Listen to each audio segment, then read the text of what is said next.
Hi everybody. Oh, that was fast. Hi AJ. Hello everybody. Welcome. Sorry we're running a little late.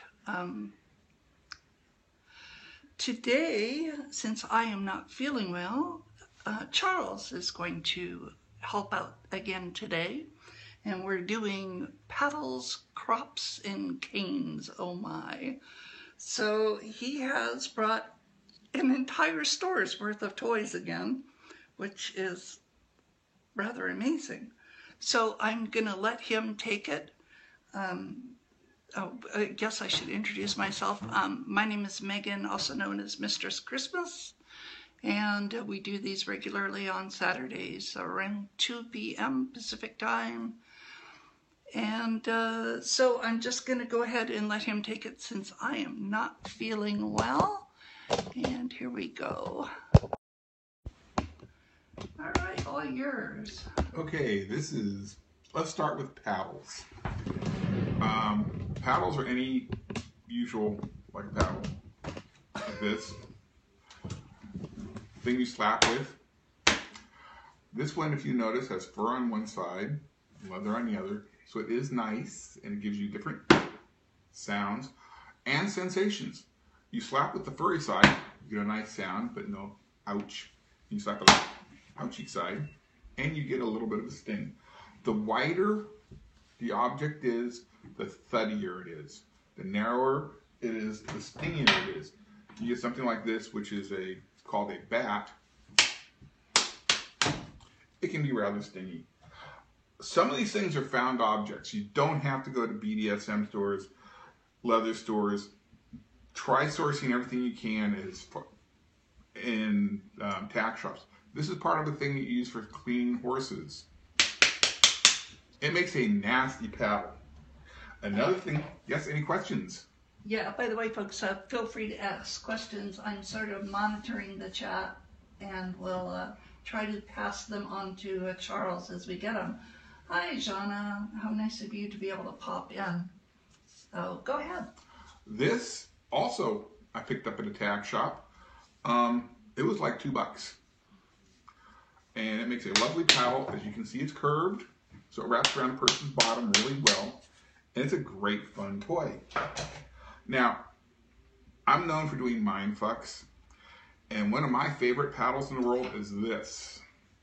Thank you, Jana. This is a meat cleaver, and as you can see, it is dull. But I don't tell the people it is dull. I let them look at the edge. It looks like a sharp, but it makes a lovely paddle. Boy, do you get people's attentions when you use this on somebody's bottom. Different things you can also use is this. This is a meat tenderizer. It also gets people's attentions, and without having to use a lot of force, it makes a lovely paddle. It's also cold, so it's great for sensation play, which is always fun. Another fun thing I use a lot, is this. This is a baseball bat. It's foam. You can pick them up in Walmart. They're about $4. They will freak the hell out of people. If you're playing at a club, you pull this out and start smacking somebody with it. Boy, will you get noticed. Okay, what else do we have here? This spatula. Everybody's got them. Lovely paddle. You can pick these up at the dollar store for $1. That's actually where I got that one. This is an evil toy. It's a paint stir stick. It can be extremely stingy. Also, with the little knot holes in it for stirring paint, if you run it on somebody's nipples, it can also be used for sensation play. This is my Happy Bunny. It's a rug beater I picked up at a thrift store. Again, it's one of those silly things that you can pull out and people will go, what the H? But it works really well. those for the new people that are just joining us. This is a little talk about paddles, canes, and crops for play in BDSM. And my name is Mistress Christmas, and Charles is giving the demo here today to help out since I am not feeling well. So thank you all for coming. Feel free to invite your followers, and please follow me if you're not already. We do these on a regular basis.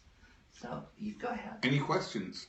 Yeah, if you have questions, I'm passing them along. I'm a little delayed because I'm watching this on my laptop. So Metal paddle works great. You can use the same thing with the paint stirrer. These are leather paddles. They're again fur or fleece on one side, leather on the other. Two entirely different sensations, two entirely different sounds. Fur makes a lot of noise but has very little impact because of all the air in it. Now, for something a little more serious, this is a wooden paddle. I make these. This will definitely take and wake somebody up, especially if you're using two hands. So why, let's see here, why don't we describe like why paddles, crops, and canes, the differences, and like paddles tend the to have differences in feeling. Paddles tend to have, especially ones like this, paddles tend to have a much thuddier sensation. Now when you use the leather side, it can sting. Depends on how hard you use it. You don't have to use any of this stuff, anything here, with any real force. You're using it to get somebody's attention, to keep their attention, and to make a point. The soft, furry side, when you smack them with it, it's got a nice sound, not a lot of impact. The other side's a little stingier. Think about somebody spanking you with a belt. The narrower, again, the narrower the object, the sharper and stingier the sensation. Yeah, but they can all be used for nice, soft, and sensuous. Yes, I mean you don't have to use them hard. The furry ones I've used, I don't have one with me, unfortunately. I have a riding crop like this, which is half fur, which is great fun for stroking somebody or caressing somebody or patting somebody in very soft and tender parts, because you can get their attention. You can go, "Ooh, yes, hello," and wake up. This, because it is wider than this one, for instance, would have a much thuddier sensation. It's relatively, if you tap somebody, you get a nice sound. Sounds like you're clapping, but there's no real impact. It doesn't sting. You get a little thud. If you're using two of them on somebody's bottom, you can drum them, and you'll get their tushy pink, and that's what you might be going for. Something like this. By the way, this started out life as a riding crop. Started out with one of these riding crops. I just took the end off of it. Actually, no, this started as a buggy whip. Some of these you've made yourself. Yeah, some of these I've repurposed. This started out as one of these. Where do you buy these things? I get these things at tack stores. Go to a tack shop. Try to avoid going to an S&M store. I'll give you an example. Something like this at a tack store will be about $5 to $7. You go to an S&M store, $35 to $45. Go online if you don't have a tack store handy. I've seen them. Some of the crops as low as $3.95. This started out with a little end on it, and it makes a nasty toy. As a cane, is what I use this for, because canes can be very sharp. It can be very stingy. Another thing you can use for a cane is something like this. This is a piece of, I think it's 1/2-inch acrylic rod. You can get it in all sorts of pretty colors. That would really hurt. Yes, this would hurt if you smack somebody with any kind of real force or impact. I don't. Traditionally, though, caning is like a bamboo kind of cane. Right, or a rattan. You can get these in thinner material. It's that now handy at the moment. But you just sort of tap somebody with it. You're using it to get their attention, or you can use it for direction. This I'm going to show you, if you can see it. This is called the Jumbok. This is a real deal, serious toy. This is something I have used only a few times, even on people who are really heavily players. Yeah, well, you really can't get sound out of it. But these were used for riot control. These are serious. They will leave these will leave a deep bruise. You have to be very careful with these. If you ever use them, you use them really lightly. So when you pull this out, and whoever you're playing with looks at it, the first thing they're going to go is, "Oh my God, no." Well, unless you're trying to leave marks. Yes, of course, unless you're trying to leave marks. Here's another one I've done. The same idea of cane. I've braided a tip on the end of it, so it looks like it's hot. And you just, it's stingy. You can also use it to direct the person if you've got somebody on a cross and you want their legs to spread. You just tap them on the insides of the thighs, caress the sides of their bodies, the sides of their flanks. Another thing you can do, and I would recommend if you're going to do it, to use, where did it go? One of these. So where is it safe to use and not use? These are safe to use buttocks, thighs, maybe your shoulders, lightly on the breasts. You can do some genital play. No wrapping. It's the same thing with like with a riding crop. Nothing on a neck, nothing on a joint. This one is all plastic and rubber. I've used one similar to this if you're playing with women, is you can slide this between her legs and up and down, back and forth, and it will send her to ecstasy. Or you can very gently tap her clitoris. Due to the fact that it is a rubber, you can wash it. Some of these are not. They're leather or leatherette. They don't clean real well. Definitely nothing on the kidneys, John. Yes. Nothing in any internal organs. Nothing in the stomach. You might use it to direct somebody. If you have a body, you can push them with it. But you don't slap them or hit them with it on a soft area. In sensuous play, you can pretty much go anywhere. But if you're really going for pain, you have to be really careful where you are aiming. I have a pile of these here. A lot of them are like this that I've made myself. This started out as a massage ball on a riding crop. We use these items all the time, and they are very fun. Yeah. This, you don't have to use any impact to. That's like with the meat mallet. Use very little impact. Just tap it, roll it, drag it. These are the spikes. You can drag it and get a sensation. You pull it out, you make people go, "Oh," and they stand up and take notice. Like this one. This is probably my favorite riding crop. This is what I call as my helping hand. And yes, these are spikes. These are steel spikes. I use this all the time. I don't use any or very little impact with it. I use it to drag it across the person's body. I tap them lightly with it. It gets their attention. You drag it on them, it's like dragging fingernails on somebody. It can be very sensual. You use it on somebody's nipples. It's amazing the kind of responses you can get. Drag it on the insides of the thighs. You don't have to use these to strike with. When you're any kind of plays, you don't have to use any kind of real heavy impact. This is another one I made that's fun. It's a rubber spike on a rubber crop. And the spikes under a black light will glow. I want to see closer so people can actually see these things. I can't tell how much they can and can't see. I know, my view unfortunately is delayed by about 10 seconds, so. Okay. Another one I have, which is fun, is this.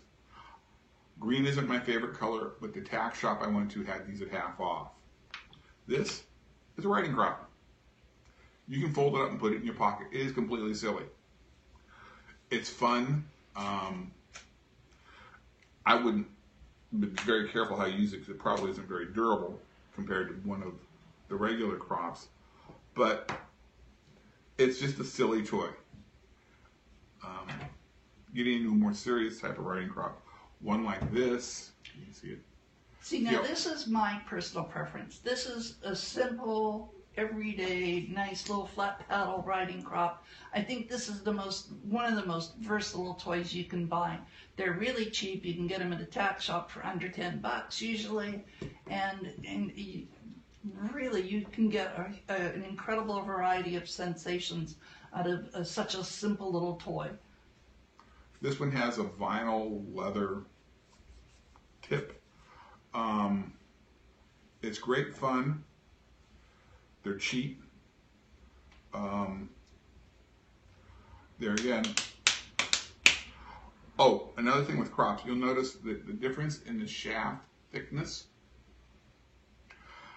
that will determine how flexible it is. This is fairly flexible. This one is not. This one's got a lot of rebound to it. So when you come in, you don't have to actually hit somebody. You can stop about here and it will spring itself in, like this.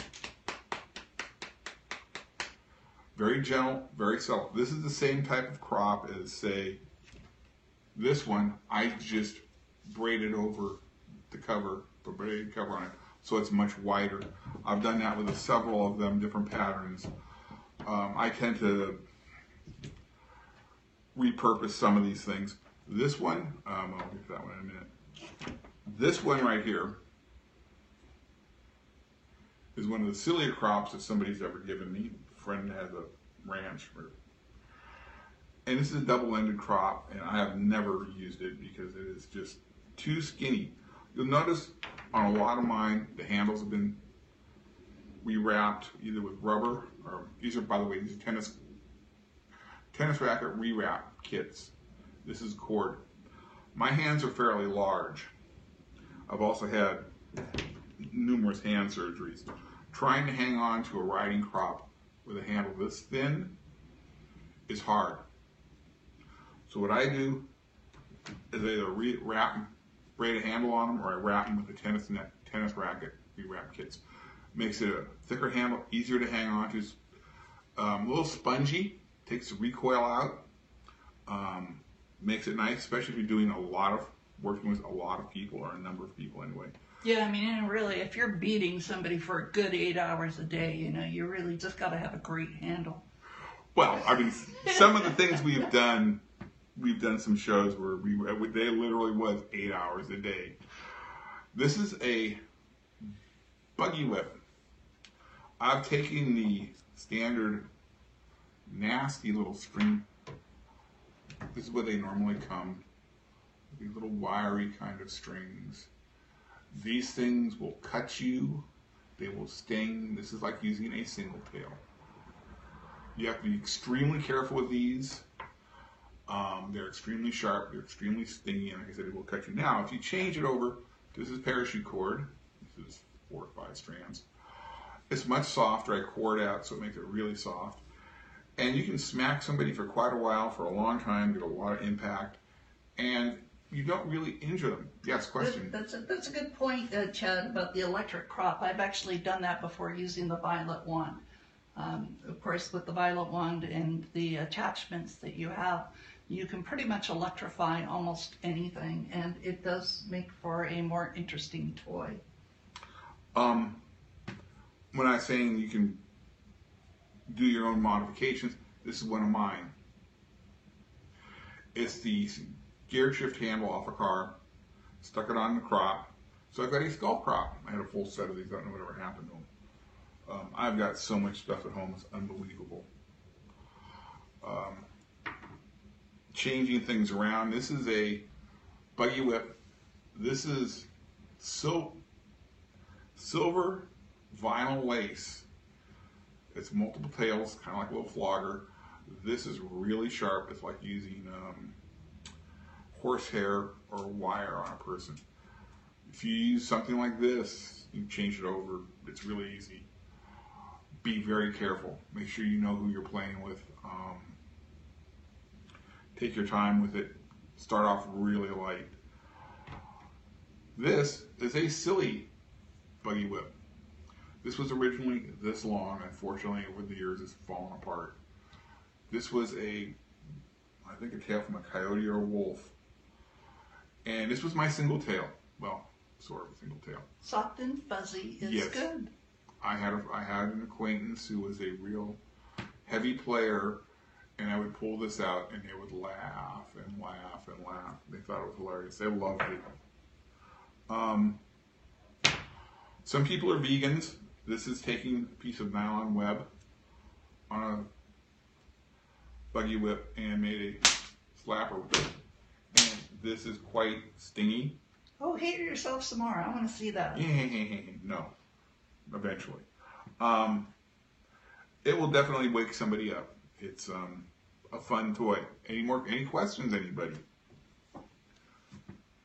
They've been sort of going by, and I've been catching them as they come. So. This one, the crop is split versus solid. This will give you a very light slap. You know, if you're a dom, you have to try these darn things on yourself, because it's like you can't dish out something to a sub if you don't understand what it feels like yourself, and at what level, you know, a little tap is delivering. Like, is that a 10 or a 2 on the pain scale? This is so it, yeah. You have to learn and try these things yourself. And a dom that refuses to do that, I would question. I'll take a flogger if I've got a new flogger and I use it on the back of my calf.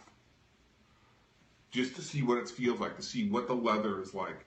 These I'll do the same thing with my hand, on the edge of my hand, so I can see what it sounds like. When you use a crop, you want to use this section of it, not this section of it. This turns into a cane. You hit somebody like this with a crop, which would be a really lightweight slap, no impact. You hit them like this, it changes it completely. You can go from a 3 to an 8 instantly and leave a bruise. There again, shaft thickness, stiffness of the shaft of the crop makes a big difference in the way it responds. This one's fairly slender. It flexes fairly well. This one is less slender.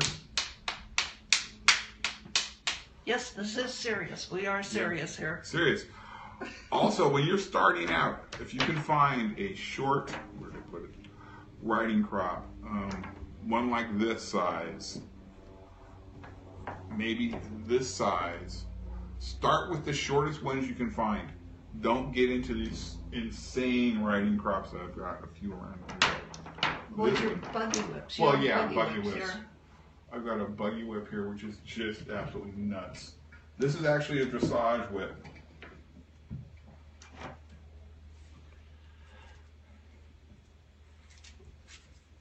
When it's stretched out, is somewhere. It's like 10 feet long. It's about 12 feet long. Yeah, it's about 12 feet long. It's. You have to practice for many hours in order to learn how to become accurate using these things. When you're talking about anything over 3 or 4 feet. Even 3 feet, you need to practice. I've used, not this one. I've used ones like this. I had a friend, like I said, who had horses that I used to use them up in her corral. She'd have parties, and I would make like a ringmaster, and we'd have little subs running around in circles, doing jumps and things, pony play. It was pony play, and it. I didn't know you had a pony. Yeah, I didn't have a pony. A friend of mine had ponies. I just went and worked them. I got to ride all her horses. She had real horses too, so. I meant pony as in pony play sub. No, I didn't have a pony play sub. I've used her pony play subs. She had pony. She like I said, she had a ranch, and whenever she had parties, she occasionally brought me in because I taught her how to top, and I would be the ringmaster sometimes. Buggy whips, really stingy. Crop stingy. Excuse me. Cane stingy. Crop's not so stingy. Okay, so if you have to narrow this down to like one paddle to buy, one riding crop to own, and maybe one cane, what would be the choices? If I had to go into a shop and buy one, I'd buy one like this. Make sure it fits your hand. That's important. This is a lovely paddle. It doesn't fit my hand. It doesn't. The edges are sharp. I just don't like the way it feels. That looks ridiculous, by the way. Yeah, I know. This is another one of those. Somebody gave it to me. Where's my paddle? Your paddle is right here. I actually just made my own paddle because I knew what I wanted up I've made a few of those like that too. This is really nice. It's a nice furry one side and then leather on the other, and it's really sort of nice and I just love the fur. So this one has got fleece lining like inside of a jacket on one side, leather on the other. It fits my hand nice. I would get one of these, definitely.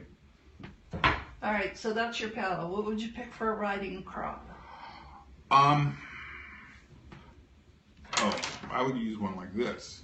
Really? I like the size. It's short. I can. I would also use one similar to say this, or the other one we have to redid the handles on. See, I like the flexibility on the soft tips. I would go with one like this, split. That would be good. It's much softer. Yeah. And for a cane? For a cane? Okay, where's the one I just finished the other night? I would go with this. This is a riding crop that I've spun up, braided over. This is actually the same thing. Without the end. I took the end off and without braiding it. This is one I just didn't braid. If I were going to do a cane, I would use this. I've taken these kind of crops and turned them into canes because they're cheap, they're easy. Canes.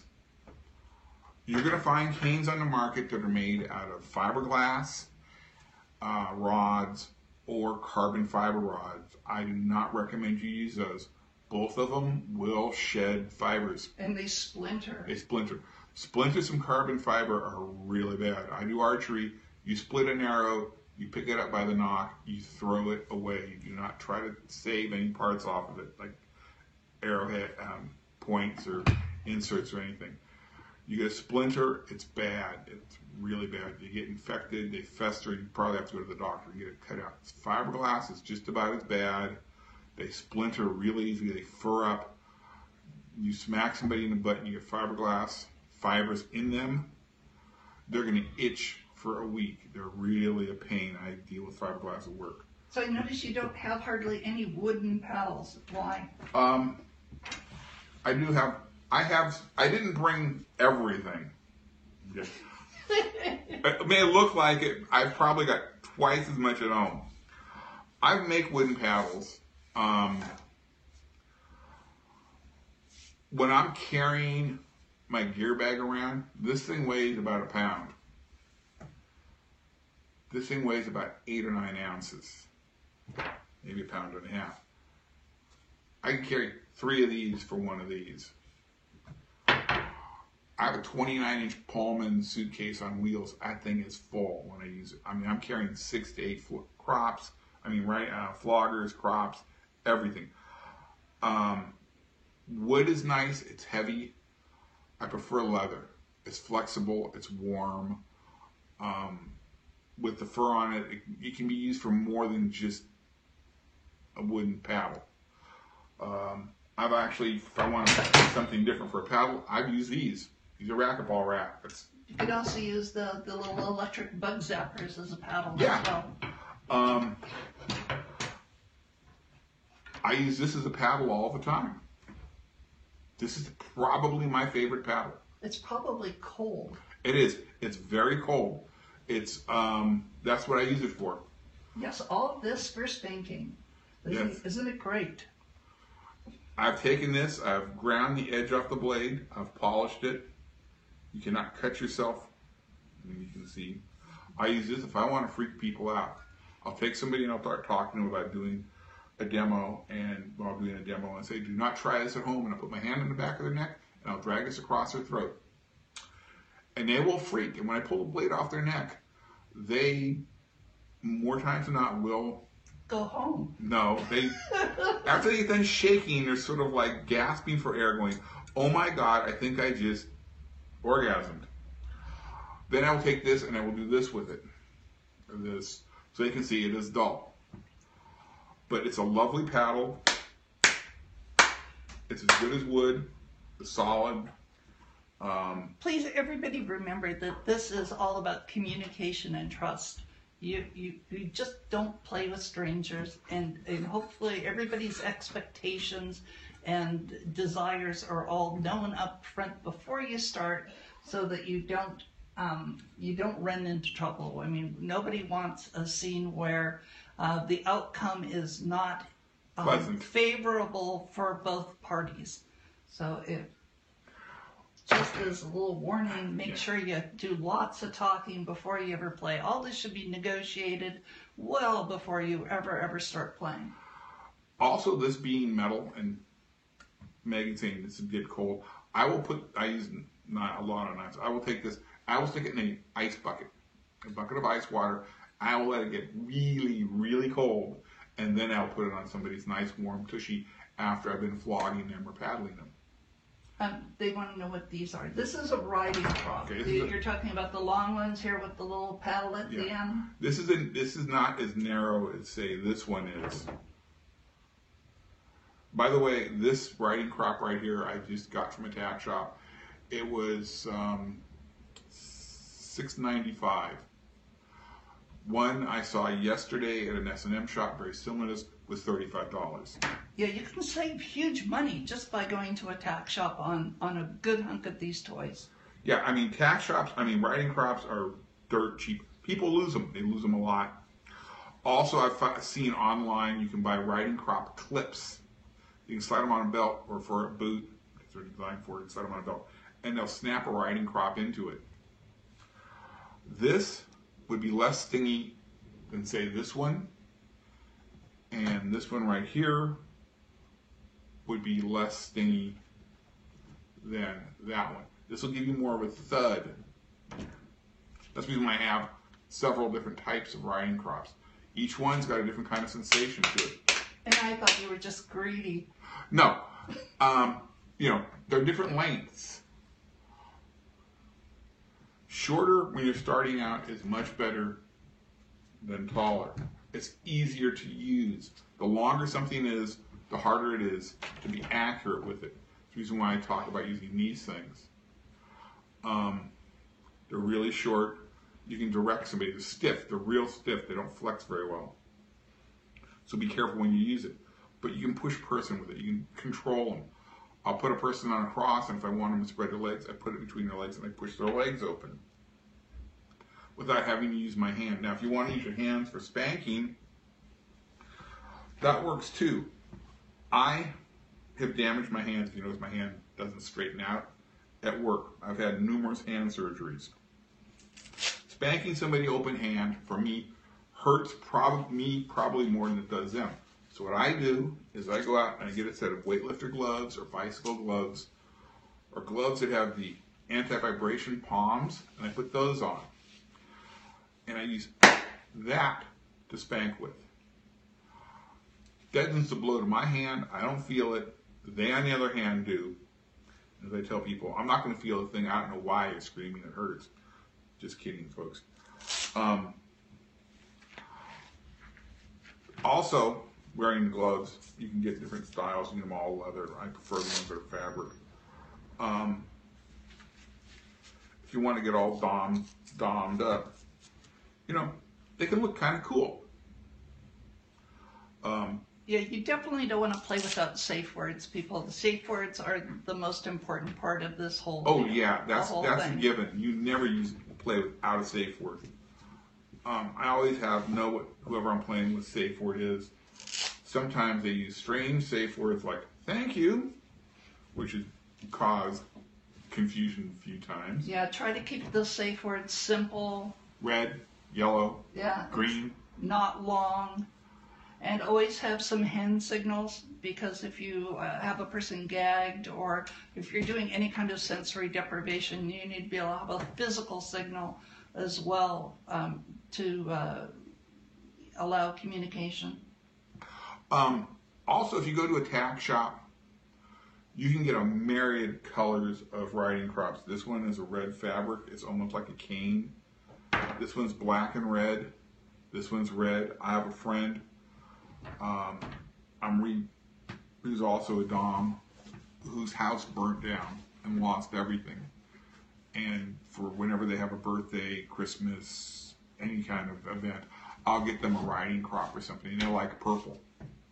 Yes. And another thing I would like to point out is that it's quite common when you're playing with somebody new to literally use a scale of 1 to 10 for pain levels and get feedback regularly. So this way you know really what a person's expectation is. If they want to play at like a level 7, you need to know what a level 7 is to them. So using the simple 1 through 10 for a scoring on the intensity is actually quite common, especially when you're new.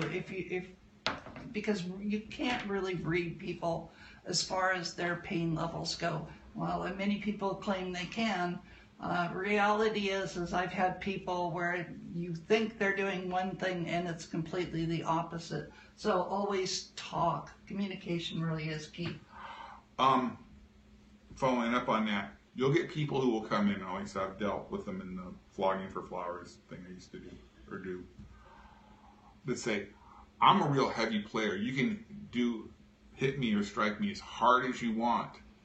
I have no limits. Those are the people you really have to watch out for. Generally, they think they know what they're doing. They don't. Their idea of a 10 might be your idea of a 3, or vice versa. I've had Sam's, which is a smart-ass masochist, that short of using a 2x4, and I've known people who have made paddles out of 2x4s, nothing phases them. I mean, you could drive a truck over them and they would just smile and giggle. Everybody's different. Also, if you're playing with new people, their levels are probably going to change drastically within the first 6 months of playing. What would have been an 8 or a 9 at the beginning of their playing may end up being a 2 or a 3, or maybe a 4, 6 months, 8 months later. Some people only like having their back struck. Another one only like maybe have their bottom. I knew a person, you could literally use a cat's iron frying pan on their tushy. You couldn't touch their back with a feather before they would go red and lay there and sit there and cry. Everybody's tolerances are different. Everybody's tastes are different. You have to figure that out. That's part of the reason why I have a real wide variety of objects, or crops, bats, paddles. A lot of these were given to me. A lot of them were gotten for specific purposes. Like I said, this is one of my favorite ones. I don't have to use any impact at all with it. It works great. And it's great for running on people's bodies. It just sends shivers down their spines. Any other questions? They've been going pretty well here, communicating between themselves, and I've been asking nearly everything. Okay. So let's recap here, I guess, and we'll close this down pretty quick here. So you want to summarize in any way? Paddles vary from stingy to thuddy, carry a large area, can be made of leather, metal, wood, plastic, almost any material. Get one that fits your hand. Get one that isn't real long. That wooden paddle I have is really long. It's insanely long for a paddle. So, canes, sharp, stingy. Where to go? Well, you don't have to use a lot of impact to get a lot of bounce for your ounce. A little bit works, goes a long way. You can repurpose a buggy whip or a dressage whip into a cane.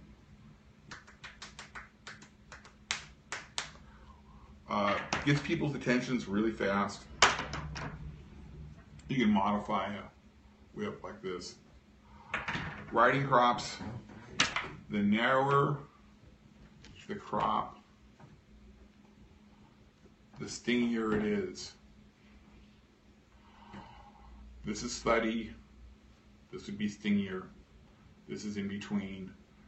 This, because it's split, folds easier, makes a lot of noise, and it's actually wonderful. Then you've got buggy whips, which can be very stingy. They can cut you. Yes, especially when you use this type of wire, like a nylon wire, on the end. I replace them with parachute cord, and I core the parachute cord. It will fray. The more you use it, you can replace it. If you don't want the fray, you can always, once you pull the cord out of it, just hit it with a cigarette lighter. It'll seal it over. It won't come apart, and it'll be a little stingy. Or you can take a piece of nylon webbing like this, and this is just stitched on, and it will do the same kind of thing, and it still will be sharp and stingy and get people's attentions real fast. Okay, well, I guess this pretty much covers everything we wanted to cover. And thank you, everybody, for coming by. All of our scopes can be found here for 24 hours on Periscope and later on catch.me, katch.me/Mistress Christmas XMAS.